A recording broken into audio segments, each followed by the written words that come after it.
ជានឹកស្មានមិនដល់ទេលោកអើយកាហ្វេឥឡូវគឺឡើងថ្លៃខ្លាំងមែនទែនរហូតដល់មួយកញ្ចប់$10000ចឹងបើសិនជាបងប្អូនដែលមានកាហ្វេអត់បានបងប្អូនអាចអញ្ជើញទៅប្រមូលនៅស្តុកគឺចិត្តអស់ហើយអត់ទេអត់ឡើងថ្លៃទេព្រោះដុំមកមែនទិញប៉ុណ្ណឹងទេមានបាត់ឡើងថ្លៃកាហ្វេមិនឡើងថ្លៃហាងឆៃមីកំពុងតែត្រូវប៉ាន់ប្រជាជនឥណ្ឌូនេស៊ីនាំគ្នាតម្រង់ជួតអូត្រូវប៉ាន់អីត្រូវប៉ាន់ទៅមកហាងឆេងមីសោះកុំឲ្យតែកាហ្វេផឹកថ្ងៃឡើងថ្លៃលោកអើយអូដែរអាពីមាសក៏តែឡើងពិតជានឹកស្មានមិនដល់ទេលោកអើយកាហ្វេឥឡូវគឺឡើងថ្លៃខ្លាំងមែនទែនរហូតដល់មួយកញ្ចប់$10000ចឹងបើសិនជាបងប្អូនដែលមានកាហ្វេអត់បានបងប្អូនអាចអញ្ជើញទៅប្រមូលនៅស្តុកគឺចិត្តអស់ហើយសួស្ដីបងអូនកាហ្វេមានប៉ុន្មានបងក៏បងទាំងអស់ទាំងអាមិនទាន់ឆុងអាឆុងហើយអាអីក៏ដោយបងចូលទាំងអស់អូបងកាហ្វេឥឡូវឡើងថ្លៃបង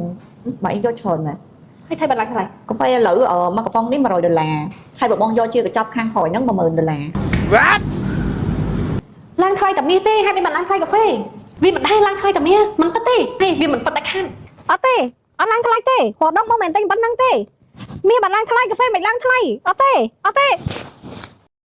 កាហ្វេឥឡូវគឺឡើងថ្លៃខ្លាំងមែនទែនរហូតដល់មួយកញ្ចប់$10000អញខំភ័យតែពិតយល់សពសោះ